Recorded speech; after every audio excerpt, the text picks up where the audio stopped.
Bueno, pues muchas gracias a todos los asistentes por estar en esta segunda sesión del seminario de becarios. Y pues en esta segunda iteración del mismo tenemos el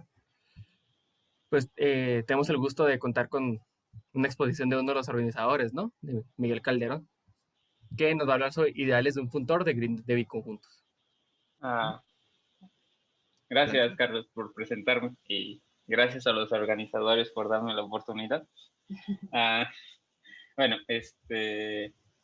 la plática de hoy se llama Ideales de Funtores de Green de Biconjuntos. Este título tiene, bueno, desde el título hay palabras raras y que eventualmente voy a desmenuzar. La primera que a mí me saltaría sería funtores de Green, pero para saber bien qué es un funtor de Green, primero tengo que decirles qué es un funtor de biconjuntos. Y para dar esta definición, antes tengo que dar la categoría de biconjuntos. Y para poder dar la categoría de biconjuntos hay que definir y trabajar un poco con biconjuntos. Entonces la plática va a tener como el caminito inverso de lo que escribí. Ah, así que bueno, primero que nada, esto es álgebra y como es álgebra hay un montón de definiciones y hay un montón de notación. Así que disculpen por tanta notación y definiciones, pero bueno, vamos a dar la primera definición, tal vez es la que se basa a todo. Um, pero antes de eso, voy a poner las reglas de mi plática. Aquí todos los grupos y todos los conjuntos van a ser finitos, a no ser que diga lo contrario. Ya teniendo mis reglas bien claras, voy a dar la primera definición, que va a ser uh, qué es un G conjunto o qué es que G actúa por la izquierda. Bueno, ¿qué es un G conjunto?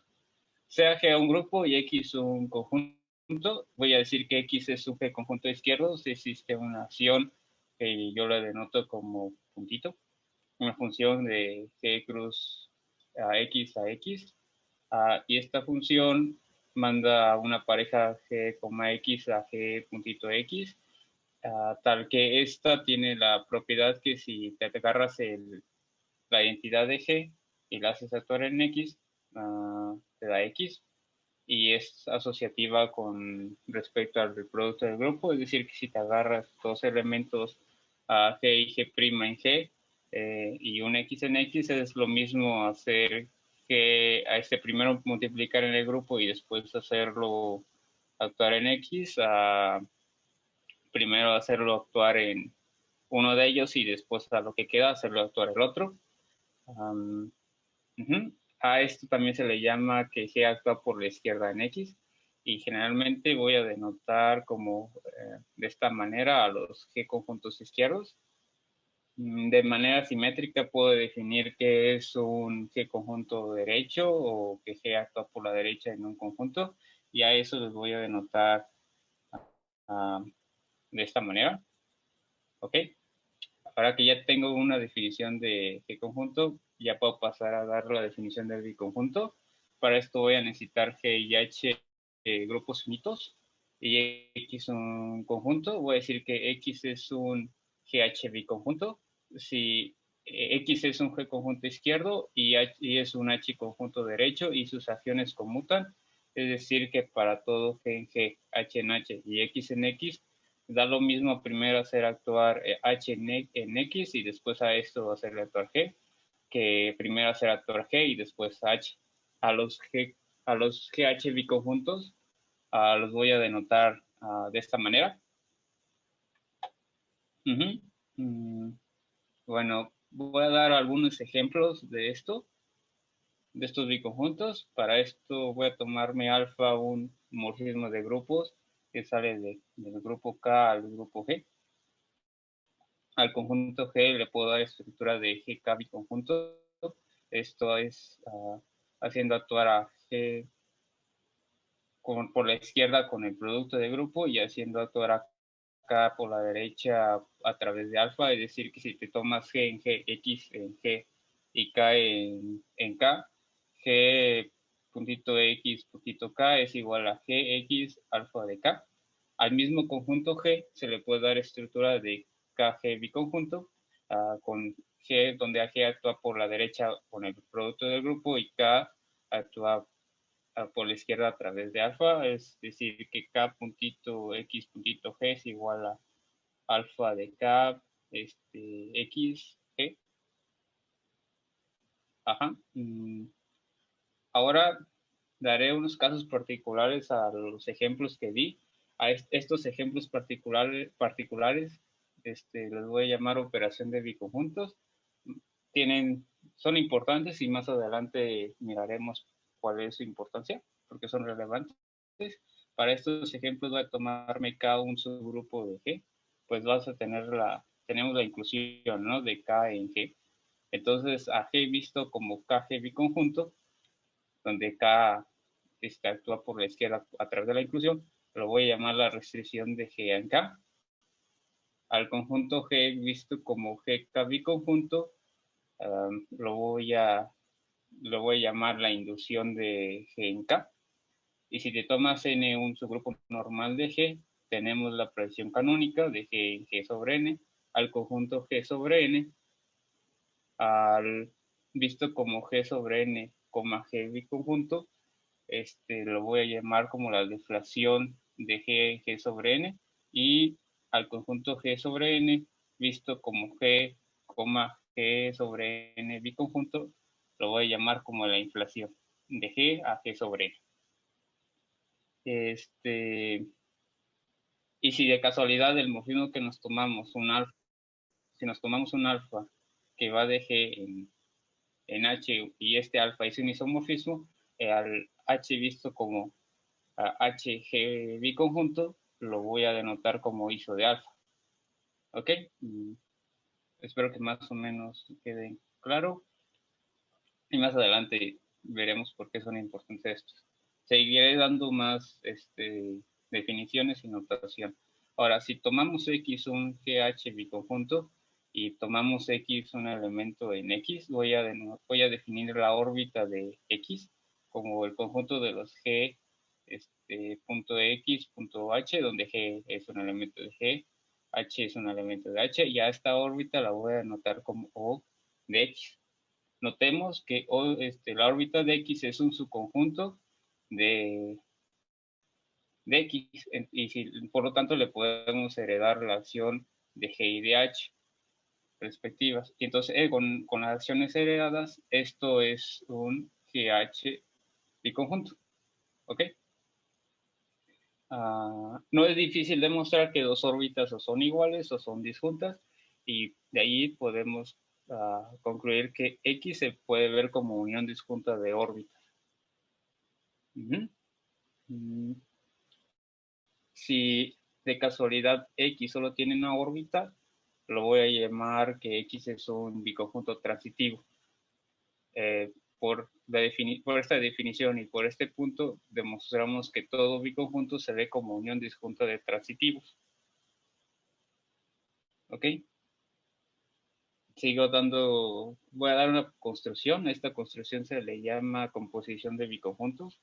Para esto voy a necesitar GHK grupos finitos, X un GH biconjunto y Y un HK biconjunto. Podemos notar que al conjunto X cruz Y se le puede dar estructura de H conjunto vía la siguiente acción. Damos una pareja X, Y y queremos hacerle actuar un elemento H.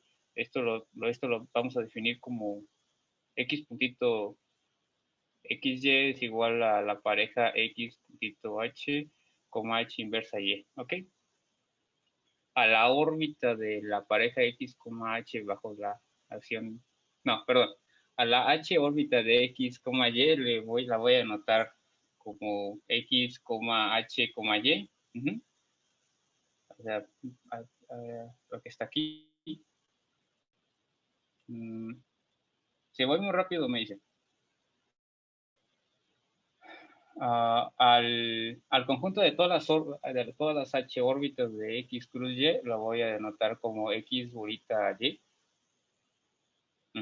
Y a este conjunto se le puede dar estructura de G, K biconjunto, con acción que G actúa por la izquierda y K actúa por la derecha de esta manera.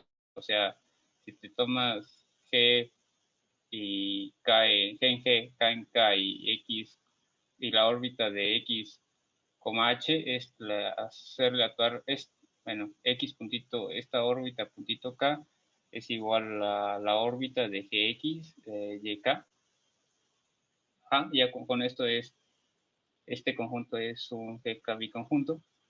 Ahora ya en álgebra, cuando tenemos estructuras, generalmente nos gusta dar funciones que las comparen, y para esto de ahí sale la siguiente definición: dado X y Z GH biconjuntos, y F una función de X a Z, vamos a decir que es un morfismo de GH biconjuntos si abre las acciones, es decir, que F de G de XH es igual a G puntito F de X puntito H.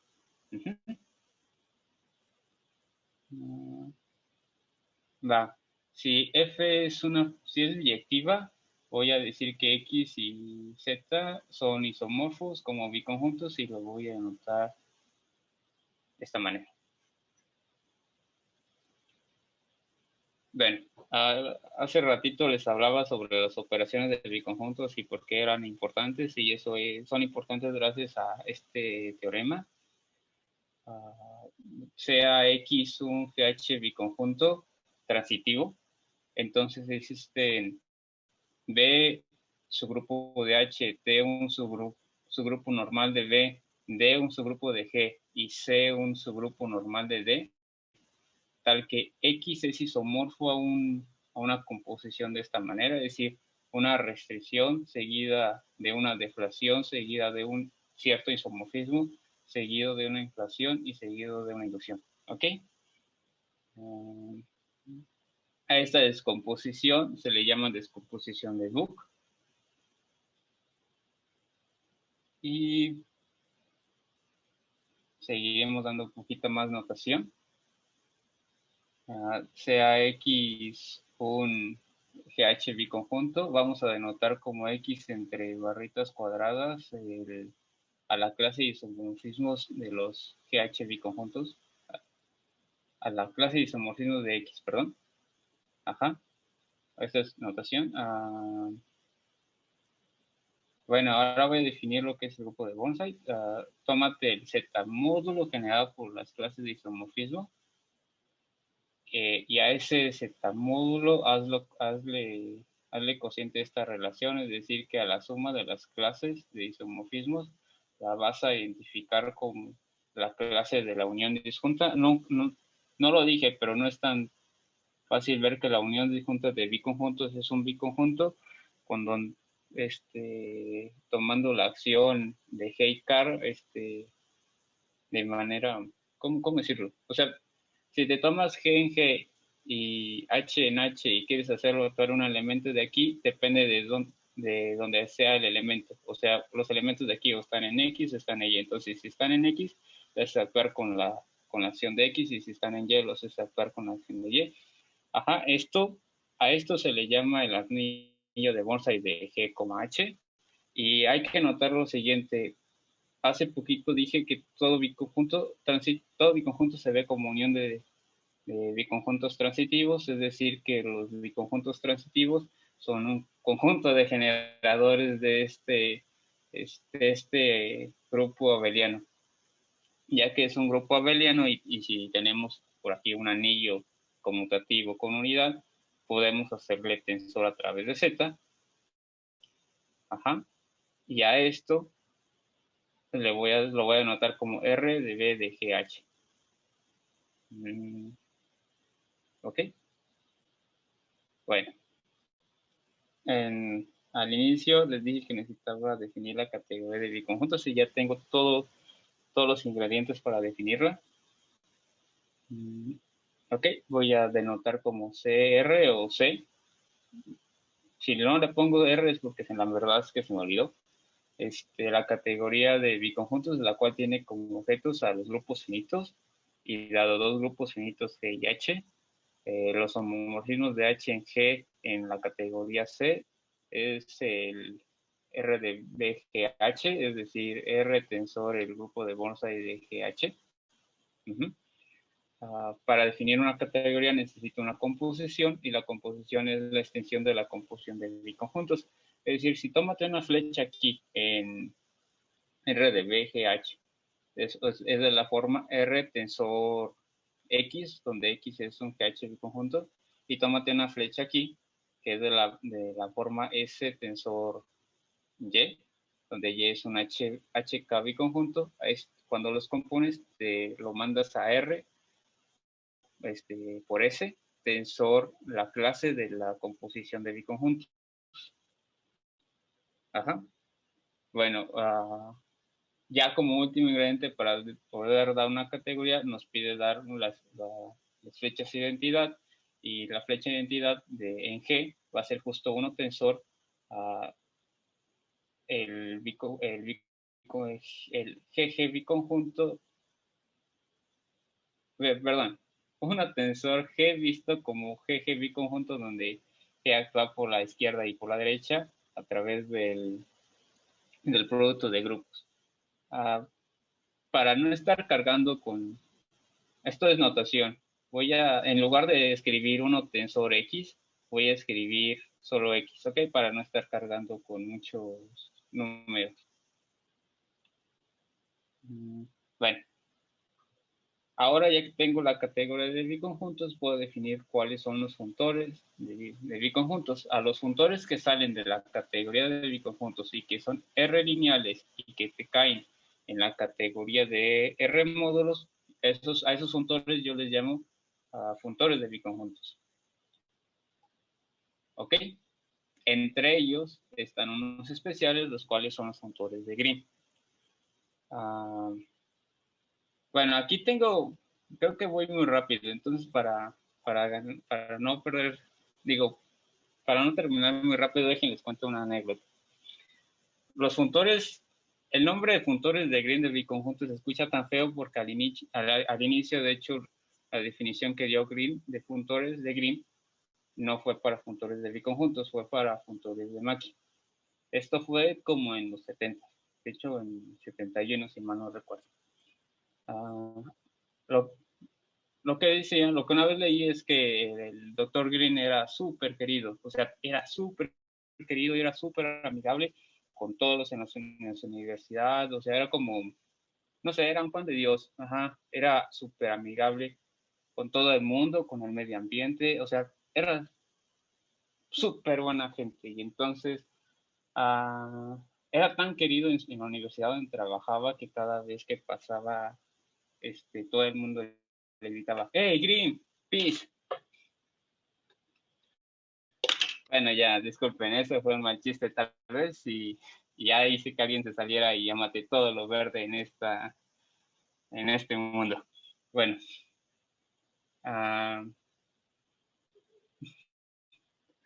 bueno, ahora sí voy a dar la definición de funtores de Green. Sea un funtor de biconjuntos, diremos que A es un funtor de Green de biconjuntos si para todo grupo finito G, A de G no solo es un R módulo, es una R álgebra con unidad, ¿ok? Y aparte le voy a pedir que para todo morfismo de grupos alfa que sale de K en G, el A evaluado en este biconjunto, en el G visto como KG biconjunto, es no solo un morfismo de R módulo, sino es un morfismo de R álgebra. Y por último le pediré que cumpla las identidades de Frobenius, es decir, que dado B en un elemento en A de G y A un elemento en A de K, esta multiplicación es igual a esto, y dejen trato de ver que esto tiene sentido. Mira, A es un elemento de en A de K, B es un elemento en A de G, pero esto es una flecha que va de A de G en A de K. Entonces esto de aquí cae en A de K, por lo tanto, y por ser K álgebras, lo puedo multiplicar, R álgebra, lo puedo multiplicar. Ahora, esto de aquí es un elemento de A de K y esto es una flecha que va de A de K en A de G. Entonces lo puedo aplicar y todo esto me cae en A de G. Por otro lado, este es un elemento de A de K. Le aplico esta flecha que me cae en A de G y por aquí ya puedo multiplicar por B. O sea, solo te pide que es esta igualdad. Esta de acá abajo es exactamente la misma, pero simétrica. Solo en lugar de estar multiplicando a B por la izquierda, estoy multiplicando B por la derecha. Y en el otro lado, el que cambia el lugar es A, de derecha a izquierda. Ok, si esta es una definición algo complicado, solo traten de recordar que en cada evaluación es una R álgebra con unidad, ¿ok? Si se les complica, si no lo recuerdo. Bien, en el propio título de la plática decía algo de ideales, entonces voy a definirlos, ¿va? Sea A un funtor de Green, Y es un ideal de A, si Y es un subfuntor de Green de A, y esto lo voy a denotar como Y menor o igual a A. Esta definición de ideal está, este, bueno, se le puso el nombre de ideal porque I de G en realidad es un ideal en A de G para todo grupo finito. Ahora puedo dar otra definición, es que si tomo X un elemento en A de G, el ideal generado por X es la intersección de todos los ideales de A, tal que X es un elemento de I de G. A este ideal generado lo voy a anotar como X entre llaves triangulares. No sé cómo se llaman estas llaves triangulares. Ok, esta va a ser mi notación. Bueno, todo esto que acabo, todo eso que dije es el background para entender en lo que he estado trabajando en este último año. Y ahora para hablarles un poco de lo que he estado trabajando, necesito meterle ciertas hipótesis de más. Primero, ya no voy a tomar R cualquier anillo, voy a tomar un campo de característica cero. Lo de característica cero, la verdad, es para facilitarme la vida. Y ya va a ser un funtor de Green, pero ya va a ser es un funtor de Green, al cual le voy a pedir que A de G no solo sea una álgebra, sino sea conmutativa, semisimple, inescindible con 1. Ajá. Y estas hipótesis se las pido para que en cada evaluación, en cada ADG, exista un único conjunto de idempotentes ortogonales primitivos. A este conjunto de idempotentes lo voy a denotar como E sub P. ¿Ok? Todo claro, ¿verdad? Sí, hasta el momento sí. Va. Bueno. A mí me interesa ver qué onda con los idempotentes generados los ideales generados por los idempotentes. Pero al no saber cómo se comporta el puntor A, lo único que tengo es que las imágenes de los idempotentes caen en el ideal generado por estos idempotentes. Y como les dije hace rato, las flechas están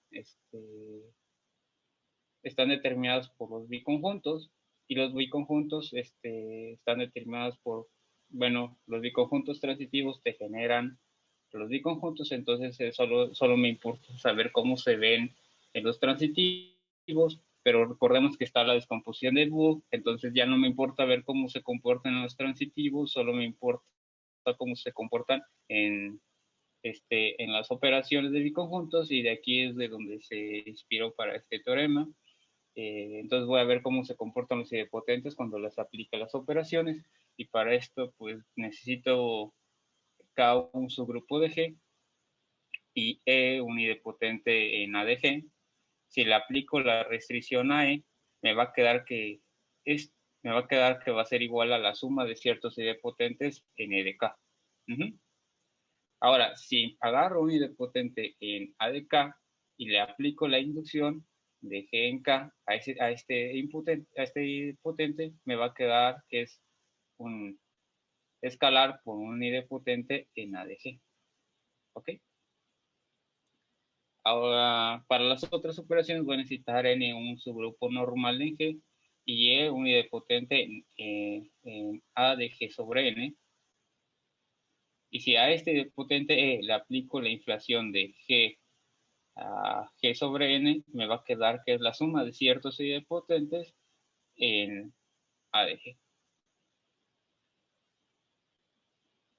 Pero si ahora inicio con un idempotente en A de G y a este le aplico la deflación de G a G sobre N, esto va a ser idempotente por un idempotente en A de G sobre N por algún escalar plano. ¿Ok? Y por último, si me agarro alfa un isomorfismo de grupos y me agarro un idempotente en A de G aplicado en el ISO de alfa, va a ser algún idempotente, pero en ADH. Por cuestiones de tiempo y porque no los quiero abrumar con cuentas, este teorema no lo voy a demostrar, ¿va? Pero como les estaba platicando, a mí me importa, a mí me importa ver qué onda con los ideales generados por estos idempotentes, pero tengo un montón de grupos y en cada grupo tengo un montón de idempotentes. En resumen, tengo un montón de idempotentes en cuál fijarme. Y me gustaría como reducir la cantidad. Y con esa motivación voy a dar la siguiente definición. Sea G un grupo finito. E de G es E de sub G rayita abajo van a ser los idempotentes en E de G, los idempotentes en A de G, tales que si le aplicas una restricción a un grupo propio van a ser iguales a 0. Ajá. Y E sub G doble rayita abajo van a ser los idempotentes en E sub G, tales que si le aplicas la deflación a un cociente de orden menor, van a ser igual a 0. Voy a decir que G es un agrupo si la intersección de estos conjuntos es no vacía. Y les decía, lo anterior lo decía por el siguiente lema. Es que, bueno, déjenlo denunciar y vean, y se verá por qué lo quise definir así.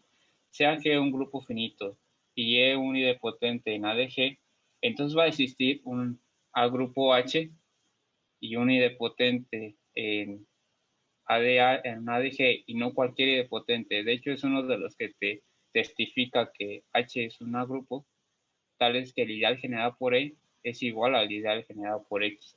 Es decir, que ya no me tengo que fijar en todos los grupos ni en todos los idempotentes, solo me tengo que fijar en los A grupos y en los idempotentes que están en esta intersección. Lo cual ya está más chido. Y voy a hacer el bosquejo de la prueba de esto, no puedo hacerla a detalle porque se usan ciertas identidades que no ni mencioné ni me dan ganas de mencionar por cuestión de tiempo y para no abrumarlos, la verdad. Entonces voy a hacer el bosquejo de esta demostración, ¿va? Espero que mínimo se quede como la idea. Primero, notemos lo siguiente. La restricción de G en G es la entidad.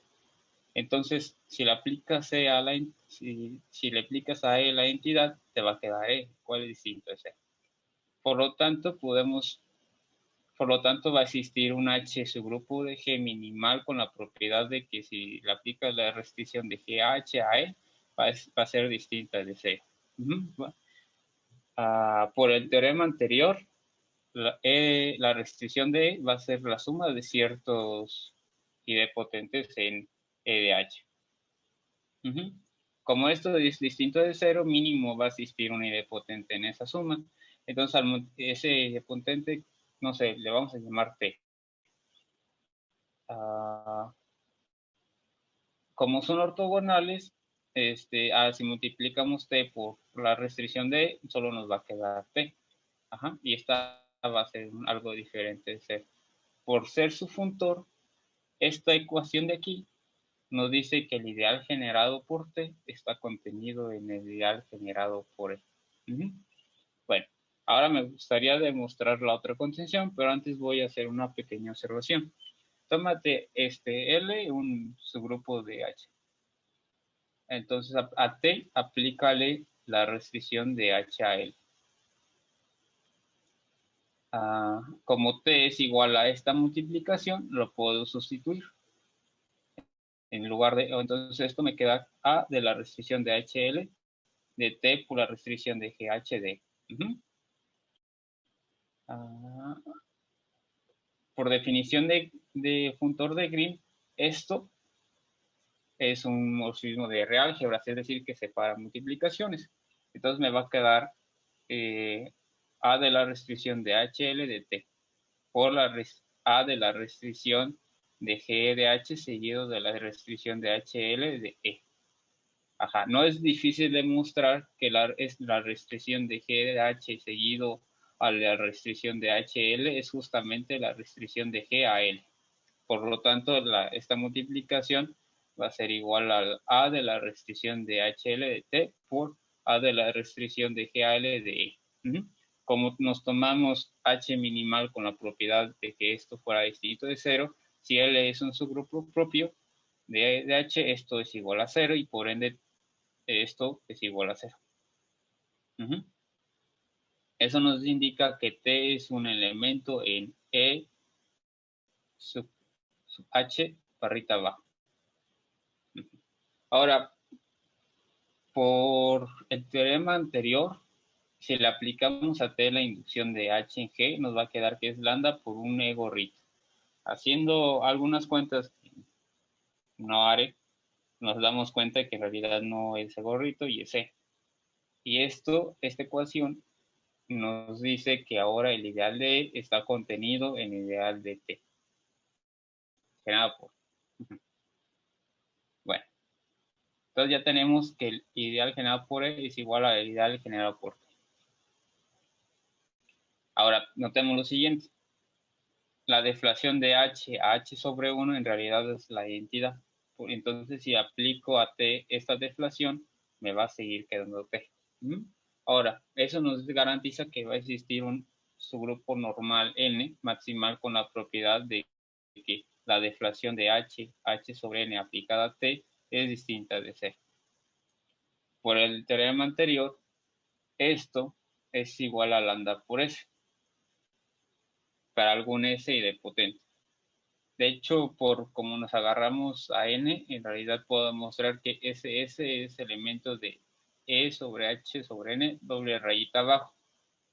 Esta ecuación de aquí, lo que nos dice es que el ideal generado por S está contenido en el ideal generado por T.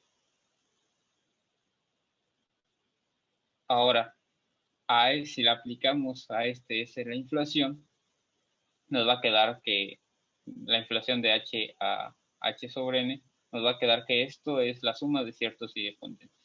Y después de algunas cuentas, podemos demostrar que T es uno de estos idempotentes que T aparece en esta suma. Si a esto lo multiplico por T, por ortogonalidad, se me va a cancelar esto y solo me va a quedar T. Esta ecuación de aquí nos garantiza que el ideal generado por T está contenido en el ideal generado por S. Y ya por ende voy a tener esta contención, esta igualdad. El ideal generado por S es igual al ideal generado por T y el ideal generado por E. Haciendo un poco más de cuentas, puedo demostrar que S también está en el E de H sobre N rayita abajo. O sea que este es el que nos servía para el lema, para demostrar el lema.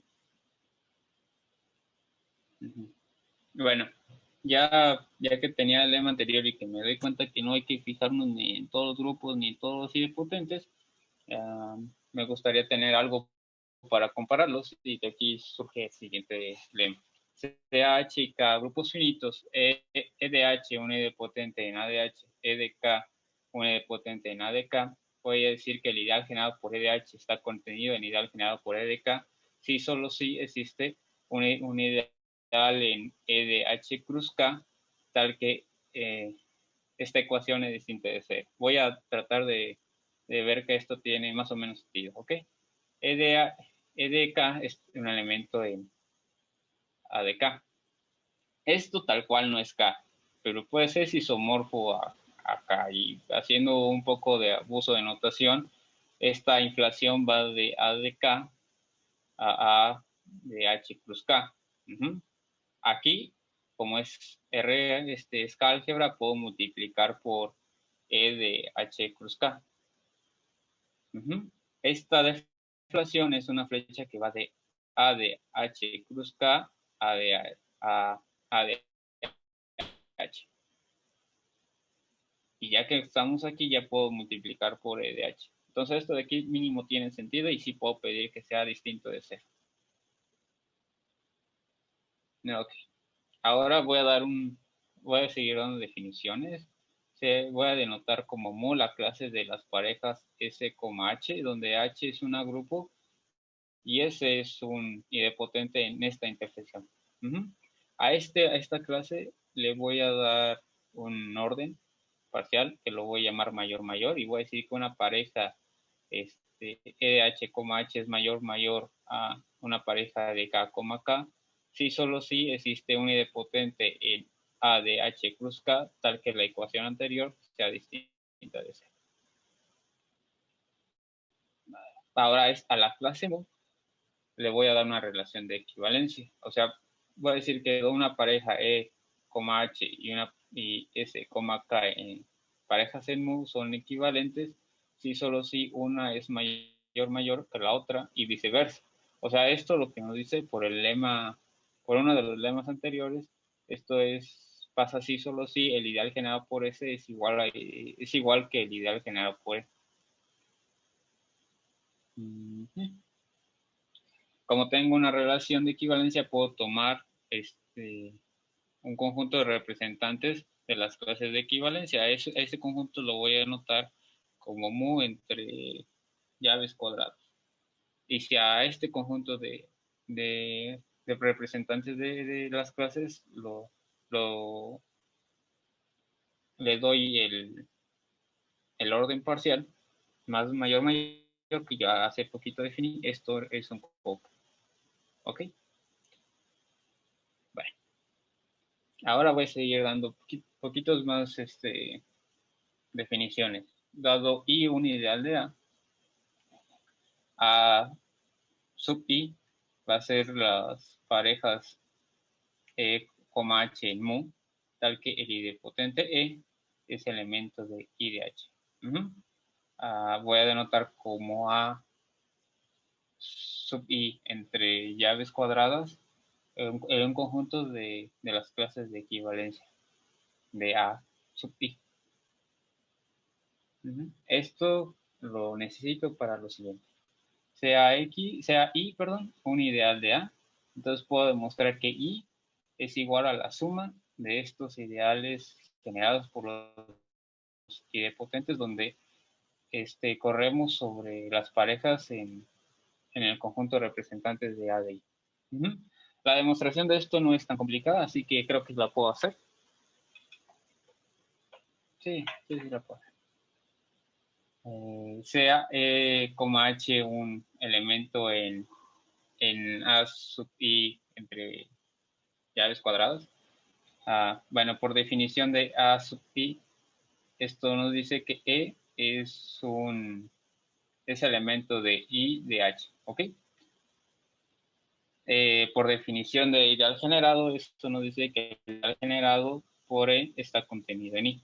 Y esto es para toda pareja aquí. Entonces, la suma de estos ideales está contenida en I. Ahora voy a demostrar la otra contención. Sea alfa, perdón, esto es X. Sea X un elemento de ni de H, el cual está contenido, por ser ideal, está contenido en ADG. Y por las hipótesis de la X es la combinación lineal de idempotentes en ADG. A estos idempotentes los voy al conjunto de estos idempotentes lo voy a denotar como omega. Bueno, para todo idempotente en omega, por esta ecuación de aquí, se tiene que el ideal generado por este idempotente está contenido en él. Ahora, por un lema anterior, sabemos que existe un grupo T y un idempotente S en esta intersección, tal que el ideal generado por S es igual al ideal generado por E. Como el ideal generado por E está contenido en E, nos dice que el ideal generado por S también está contenido en T. Por la definición de ideal generado, eso nos indica que S es elemento de I evaluado en T. Por lo tanto, gracias a la definición de AI, tenemos que la pareja S, T es elemento de A de I. Sin pérdida de generalidad, puedo tomarlo a S, T como el representante de A sub I. Y esto nos indica que E es elemento de la suma de los ideales generados cuando corremos sobre el conjunto de representantes de I. Y esto es para todo E en omega. Esto nos indica que X es elemento del ideal generado por la suma evaluado en G. Y a esto nos indica que I está contenido en la suma de los ideales generados. Ajá. Entonces ya tengo las dos contenciones y ya por lo tanto se tiene la igualdad. Seguiré dando más notación y creo que fue muy rápido. Como recordamos que esto significaba un conjunto de representantes de la clase mu, entonces voy a decir que un conjunto B es cerrado si para toda par de parejas C, H y S, K en el conjunto de representantes tales que la pareja EH es mayor a S, K y la pareja S, K es elemento de B, se va a tener que la pareja E, H es también elemento de B. A esto a veces se le llama cerrado por arriba. Bueno, voy a denotar como CLDA el conjunto el conjunto de todos los conjuntos cerrados de los representantes de MO. CLDA es un copo con la inclusión de conjuntos. Ajá. Ahora voy a denotar como S sub A el conjunto de todos los ideales de A, el cual es un copo con la inclusión de ideales. Y por último, puedo dar un lema que nos dice que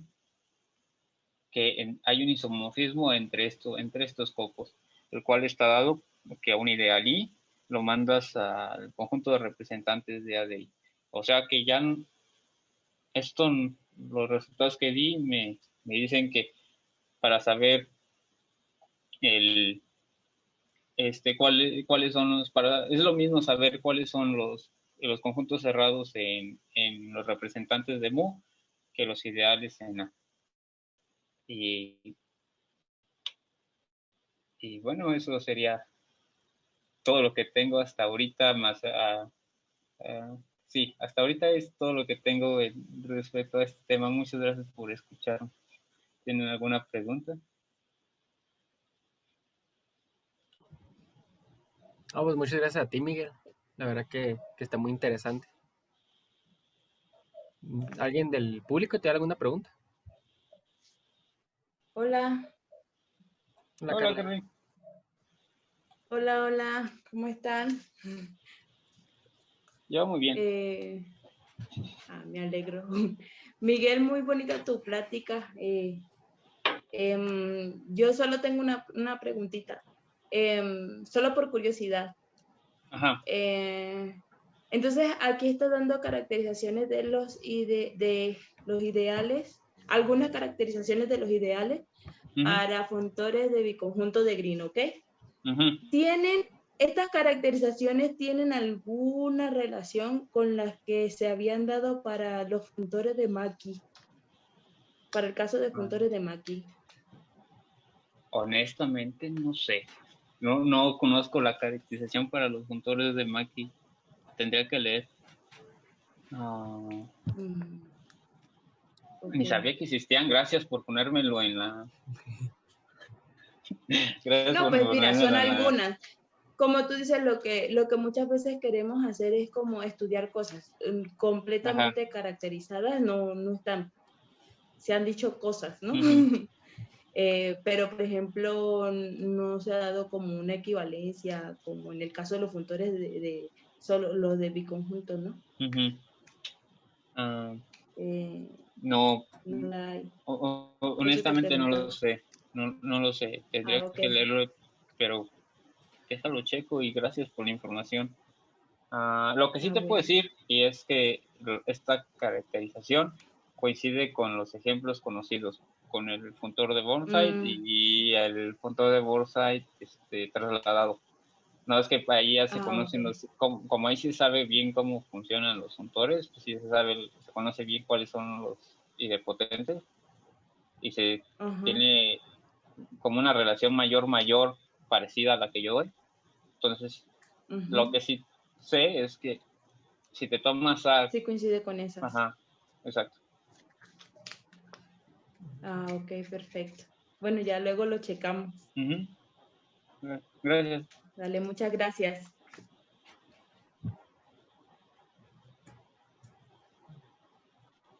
¿Hay alguna otra pregunta?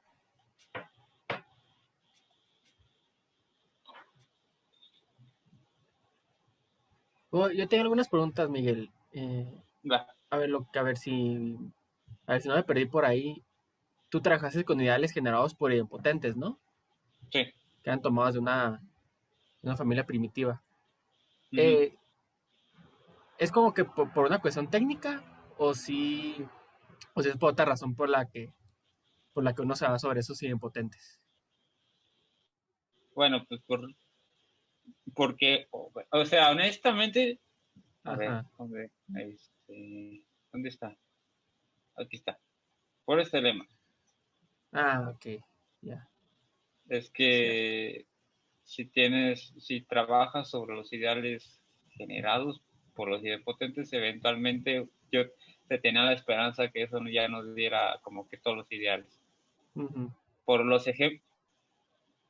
ejemplos que ya había, en los que acabo de mencionar y otro que se llama funtor de rebanada de Burnside, daban unos tipos de idempotentes y te tomaba los ideales generados y sí había este teorema en sus respectivos ejemplos.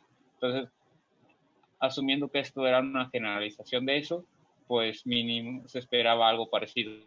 Y por eso fue la idea de tomarnos los idempotentes. Bueno, los ideales generados por los idempotentes. Ok. Y otra cuestión. Bueno, aprovechando que ese es un seminario de becarios, ¿no? Bueno, o sea, en principio, pues cuando uno estudia, pues como que funtores de Green y cosas de estilo, pues como que uno se entra en los grupos finitos. Entonces mi curiosidad es, ¿qué es lo que evita que se puedan trabajar para grupos, pues no necesariamente finitos, ¿no? Es que, bueno, yo estaba pensando a lo mejor en cuestiones de cardinalidad, o sea, que a lo mejor tus conjuntos de clases de equivalencia, pues no fueron un conjunto, bueno, más bien que esa familia no fuera un conjunto, ¿no? Pero fuera de eso, no sé qué más puede haber de obstrucción. Lo único que a mí se me ocurre es cómo está definida la categoría de biconjuntos. Y es que, a ver, ¿dónde lo definí? Aquí. Recuerda que en una categoría los homomorfismos es un conjunto, ¿no? Las flechas de algo son un conjunto. Sí. Ajá. Y para que esto de aquí sea un conjunto, necesitas que sean finitos. Sí. Es que, a ver, ¿por dónde está? Sí, porque, dale, bueno, creo que enfrente te va a tienes dar la... poquito para... Ajá. Bueno, ya lo voy a escribir. Es que recuerda que estos están generados por los transitivos, por los X. Ajá. Bueno, yo le llamé órbitas de X. Y algo que sabemos es que las órbitas de X son igual a G entre su estabilizador. Entonces, si este fuera infinito, la cantidad de transitivos es infinita. Y por ende, esto de aquí ya ni siquiera, no necesariamente puede ser un conjunto. Sí, sí, porque es esta cuestión, ¿no? De la que se te dispara, ¿no? Digamos, Sí. ¿no? La cardinalidad. Porque otra cosa que también se me ocurre a mí, o sea, como que, si uno quisiera clavarse en eso, ¿no? Pues restringir tus conjuntos, ¿no? Es decir, pues la clase de equivalencia de los conjuntos con cardinalidad menor o igual que capas, ¿no? Y según yo haciendo eso, ya te tendría que quedar que la anillo de Born si fuera conjunto, ¿no? Conjunto base. Pero no sé Sí, si... no. Ajá. Hay algo parecido a lo que dices, no es tal cual lo que tú dices, que son los Borns, son los fibrados. Okay. En esos, tómate G y H grupos finitos y ya un grupo abeliano. A este le tienes que, bueno, le voy a poner un grupo abeliano, no necesariamente finito. Entonces, tómate G, X, un GH biconjunto, como los que definí. Pero Ajá. aquí el B también actúa en este conjunto. A esto, este conjunto X no necesariamente es finito, pero sí le vas a pedir que la cantidad de B órbitas sean finitas. Ok. Entonces, como que trabajas ya con conjuntos no infinitos, pero sigues pidiendo esto para que no se te dispare la cardinalidad. Es lo único que se me viene a la mente que es parecido a lo que preguntas. Que se haya hecho. Ok. Bueno, gracias. De nada, gracias a ti.